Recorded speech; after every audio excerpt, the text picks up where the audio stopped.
मी कर्मभूमीवर जन्म घेतला पोपटाच्या रूपात. परत तुमचं दर्शन झालं आणि मला शेवटचा जन्म मिळाला. 84 लक्ष योनीमध्ये जेव्हा मनुष्य फिरतो, जीव फिरतो, तेव्हा शेवटची योनी गायीची असते. गायीच्या योनीतनं नंतर मानव जन्म मिळतो जर पुण्य चांगलं असेल तर. त्याचे 84 लक्ष योनीचे पोपटाचे जन्म नष्ट झाले, डायरेक्ट तो गायीच्या जन्मात गेला कालवडचं. परत सत्संग नारदांचा मिळाला आणि त्या सत्संग मिळाल्यावरती त्याचा प्रभाव एवढा जबरदस्त की तो श्रीमंत घराण्यात एका राजाच्या कुटुंबात जन्माला आला. आणि परत भगवंता तुम्ही मला दर्शन दिलं, माझी अध्यात्माची वाट सुखकर झाली, याचं उत्तर त्या नवजात बालकाने नारदाला दिलं. लक्षात घ्या, सत्संगाचा महिमा काय आहे त्या ठिकाणाहून उचलले जाणार तुम्ही. आता एकनिष्ठ जर तुम्ही या ठिकाणी सेवा जर केल्यात तर, आता तुमची स्थिती काय ते आम्हाला माहिती आहे चांगली. स्थिती कुठली असो, आता दुःख आलं म्हणजे नरकात पण दुःखच असतं, सुख आलं तर आपल्या सुखाची दार काय असतात, चटकन मग ते ऐश्वर्य, कुठेतरी काहीतरी यश आलं तर यातच आपण गुरफटलं जातो. फार तर काय स्वर्गाचे सुख मिळतील. हे सुख दुःखाच्या पलीकडे हा परमार्थ आहे. आणि परत एकदा सांगतो, विश्वामध्ये अनंत अवतार झालेत, कलियुग चालू होऊन 5,500 वर्ष झालीत. दत्तप्रभूंचं कार्य ह्या कलियुगामध्ये आहे. जो कोणी जीव ह्या दत्तप्रभूंना, महाराजांना, ह्या प्रणालीला, दत्तप्रभू, श्रीपाद प्रभू, नृसिंह सरस्वती आणि श्री स्वामी समर्थ महाराज यांना जो कोणी जीव शरण जाईल त्याचा जीवनाचा योगक्षेम श्री स्वामी महाराज सांभाळतील. तर आपल्याला कळकळीची विनंती आहे, आपले कुठलेही प्रश्न भगवंताकडे सांगू नका, आमच्याशी कनेक्ट व्हा. एकदा अध्यात्माचा परिचय, त्याचा अनुभव तुम्ही स्वतः घ्या. तुमचे सगळे प्रश्न हळूहळू का असेना हे सेवेत आल्यानंतर सगळे प्रश्न मिटतील.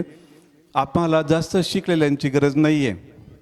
एकदा तुम्हाला वाचता लिहिता यायला लागलं, खूप छान. पण एकदा तुम्ही सेवेत यायला लागलं, सेवेत येऊन तुम्ही घडलात, सेवेत येऊन तुम्ही साधना केलात आणि हे जे अतिउत्तम ज्ञान आहे, या ज्ञानाच्या राशीत जर तुम्ही आलात तर तुमच्या सकट कितीतरी पिढ्यांचा उद्धार होतो, ज्या कुठे अडकून पडलेले असतात. आता आमच्याकडे आल्यानंतर काय होतं, लगेच पितृदोष लागतो सेवेमध्ये. का लागतो?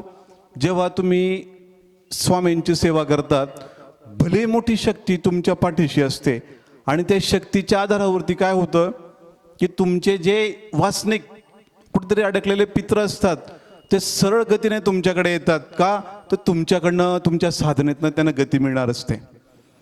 मग ते संसारामध्ये त्यांना जे दुःख असतात ते तुम्हाला होतात कालांतराने.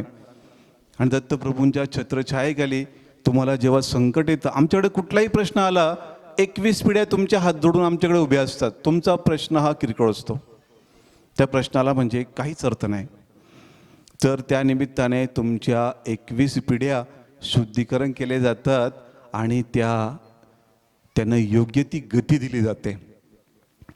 त्याची अनेक माध्यम आहेत. माध्यम आपण नारायण नागबली करू शकतो, श्रीपाद प्रभूंचा जप आहे, स्वामींचा जप आहे, गुरुचरित्र पारायण आहे, भागवताचं पारायण आहे, गायत्रीचे जप आहे. तर या माध्यमातून पितरांना अनेक प्रकारे योग्य ती गती मिळवली जाते आणि त्यांच्यातून तुमचे ते निर्वासनिक होतात, त्या वासना सुटतात आणि सहजच तुमचे प्रश्न संसाराचे हे सुटतात. तर ही क्रिया प्रक्रिया करायला कितीतरी तुम्ही गुरु करा आणि त्या गुरूंच्या माध्यमातून ह्या क्रिया प्रक्रिया होत नाही. पण क्षणार्धात आमच्याकडे आल्यावरती 40-50 वर्ष तप करणाऱ्यांपेक्षा आमच्याकडे 4 वर्ष 5 वर्ष देऊन टाका, तुमच्या आयुष्याचं कल्याण झालेलं असेल. एवढं अद्भुत. तर इथं आल्यानंतर आधी तुमचे प्रश्न मार्गी लागतात. मग ते कुठलेही असो. ऑनलाईनच्या माध्यमातून काय होतं, आमच्या आता या संध्याकाळी आता बघा अनेक ठिकाणी समर्थांची बैठक होते. बैठकांमध्ये श्रीपाद प्रभूंचं जे काही परंपरा आहे त्यांचं ज्ञान कथन सांगितलं जातं, पण आमच्याकडे बैठक घ्या संध्याकाळी 6:30-7ची असते. त्या बैठकीत ऑनलाईनच्या बैठकीमध्ये तुम्हाला जे 1300च्या काळामध्ये श्रीपाद प्रभूंनी ज्या लीला केल्यात त्या आत्ताच्या काळामध्ये आमच्याशी कनेक्ट झाल्यानंतर होतात. तुम्हाला देवांकडे द्यायची गरज पडणार नाही, देव तुम्हाला शोधत तुमच्या दाराशी येतील आशीर्वाद द्यायला.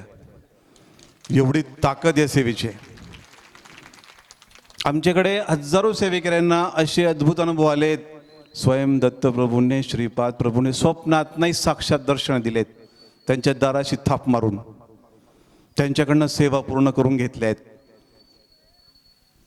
आणि आमच्याशी कनेक्ट झाल्यानंतर देवता तुमच्या त्या कितीतरी दिवस झाले तुमचे देव सगळे असे माशी लागलेले असतील किंवा ते बेशुद्ध अवस्थेत असतील, पण आमच्याशी कनेक्ट झाल्यानंतर चैतना निर्माण होते देवांमध्ये. तुमच्या देवाऱ्यातल्या मूर्त्या हसायला लागतात. उभ्या आयुष्यात तुम्ही किती गुरु निवडले असाल माहीत नाही, पण जेव्हा आमच्याशी कनेक्ट झालात देव तुमच्याशी स्वतःहून कनेक्ट होतात. हे काय रहस्य आहे हे तुम्ही स्वतः जाणून पहा. आणि आम्ही असं नाही आहे एक एंटरटेनमेंट नाही. परमार्थ हा गंभीर स्वरूपात करायचा असतो आणि प्रत्येकाला वैयक्तिक बुद्धिमत्ता आहे.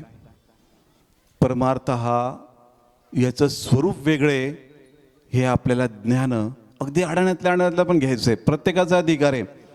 आपण तो शुद्ध स्वाभाविक पद्धतीने समजून घेतला पाहिजे. त्यासाठी मोठमोठे ग्रंथ वाचून, गीता वाचून, गुरुचरित्र वाचून त्याचे संदर्भ आपल्याला कळले तर ठीक. अन्यथा नुसत्या आपण पारायण करतो लोकांना सांगतो मग आमचे एवढे पारायण झाले, पण भाऊ तू त्या पारायणातनं काय मिळवलं, आतापर्यंत तुला किती ज्ञान प्राप्त झालं, तू तुझ्या आचरणामध्ये किती ज्ञान आणलं, हे खूप महत्त्वाचं आहे. म्हणून आपण बघा बाह्यांतर जगामध्ये वावरत असताना परमार्थ करणं शिका. परमार्थाचा अर्थ असा आहे की परोपकार आहेच आहे, पण जीवनाचा परमार्थ स्वतः शोधणं. मनुष्य जन्म कशासाठी आहे, मला परमेश्वराने जन्माला का घातलेला आहे, माझं जीवन कशासाठी आहे, असं किड्यामुकड्यांसारखं संसार करून मरण्यासाठी का, यासाठी जन्माला घातलंय का. मग संसार प्रपंच तर 84 लक्ष योन्यांमध्ये कुत्र्याला आहे, मांजरीला आहे, पशुपक्ष्यांना आहे, जीवजंतूंना आहे, अनेक प्रकारच्या प्राण्यांना आहे, त्यांचे पण संसार असतात, देवी देवतांचे संसार असतात. मग मनुष्य जन्म कशासाठी.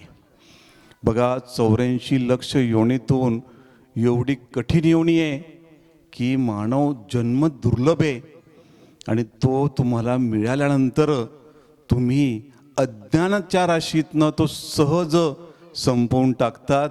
सर्वात मोठं हा लॉस आहे आयुष्याचा. तुम्ही कितीही काही कमवलं पण परमार्थात उडी मारली नाही, जन्माला आला पाणी भरून गेला, त्याला काहीच अर्थ नाही. ज्याने गुरु केला नाही त्याचा जन्म वाया गेला. हिंदू सनातन संस्कृती ज्या अर्थी त्याचा अभ्यास नाही, दुर्दैवी आपलं ही सनातन संस्कृतीचा अभ्यास आपल्याला नाही आहे. आपला अध्यात्म म्हणजे सर्वच खेळ झालेला आहे या कलियुगामध्ये आणि आम्ही तो वेगळ्या पद्धतीने सादर करण्याचा प्रयत्न करतो, कारण इथं सत्य आहे, निस्वार्थ सेवा आहे. त्याचे परिणाम आम्हाला, कारण सत्याला खूप कस लागतो आणि त्याची विशेष पाहिजे तसे परिणाम मिळत नाही. याच ठिकाणी जर समजा दुसरं काही राहिलं असतं, तमाशा राहिला असतं किंवा काय राहिलं असतं, हजारोच्या संख्येने गर्दी झाली असते आणि अशा टाळ्या टिपल्या असताना असं सगळ्यांनी काय काय नसतं केलं सांगता येत नाही. ते कलियुग आहे. परमार्थासाठी बघा किती लोकांचं या वैरागमधून किती लोक इथपर्यंत आलेत. म्हणून अध्यात्म समजून घेणं त्याला भाग्य लागतं. मोठे मोठे गुरु करण्यापेक्षा आपल्या अंतरंगातच आत्मा हाच गुरु आहे, त्याला शोधण्याचं कारण एक मार्गदर्शक तत्व जर मिळालं, तुमचा अंतरात्म्याचा प्रवास संपतो, परमेश्वराचं चटकन दर्शन होतं. त्यासाठी आपल्याला यायचं आहे. आणि बघा इथं आलं, आता तुम्ही इथपर्यंत आलात तर त्या माध्यमातून आमचं सुद्धा काही देणं असतं. तर काही मरगळ आली असेल तर आता इथून आपण देण्याचं काम करूया. एक नवीन ऊर्जा या ठिकाणी पेरण्याचं काम करूया. आहे त्या ठिकाणी एकदम सगळ्यांनी तट बसायचंय, एकदम तट बसायचंय. थोडं 5 मिनिटाचं आपण ध्यान लावणार आहेत. त्या ध्यानातून आपल्याला भगवंताचं दर्शन करून घ्यायचंय. आणि ते दर्शन असं 2, 3, 4, 5 मिनिटाच्या ध्यानाने कधी होत नाही. पण बघा, लांबून लांबून ह्याच गोष्टीसाठी इथं लोक आलेले आहेत. अनुभव येत नाही, दर्शन होत नाहीत. इथून आनंदाने घरी परत जायचंय. इथून आनंदाने तुमचे सगळ्यांचे कामं होतील. कुठून जरी आला असेल ॲडमिनमधून सुद्धा, तर तुम्ही प्रत्येक स्टेपनं इथून फार मोठं पुण्य घेऊन जातात, फार मोठं कार्य करून घेऊन जातात. एक छोटीशी भेट ही दिव्य भेट असते. हे भेटीची तुलना कुणाशीच नाही. इथून काहीतरी घेऊन जायचं असेल, मागणं काहीच नाही. या 5 मिनिटाच्या ध्यानात भगवंताकडे काहीच मागायचं नाही. तुमचे मागचे कितीतरी जन्म आणि पुढचे जन्म ते स्वामींना माहिती आहेत. ते तुमचं मागणं त्यात काय आलं का?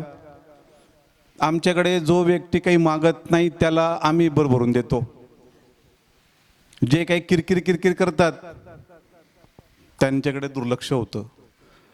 तर ह्या माध्यमातून घ्या बरं, सगळ्यांनी बसून घ्या. आता आहे त्या ठिकाणी आपल्याला 5 मिनिटाचं ध्यान घ्यायचंय. सगळ्यात प्रथम प्रत्येकाने तट बसायचंय. ध्यान मुद्रा, ह्या मुद्रेत आपल्याला बसायचंय. एकदा स्वामींना सगळ्यांनी बघून घ्या. आमचे स्वामी महाराज, स्वामींच्या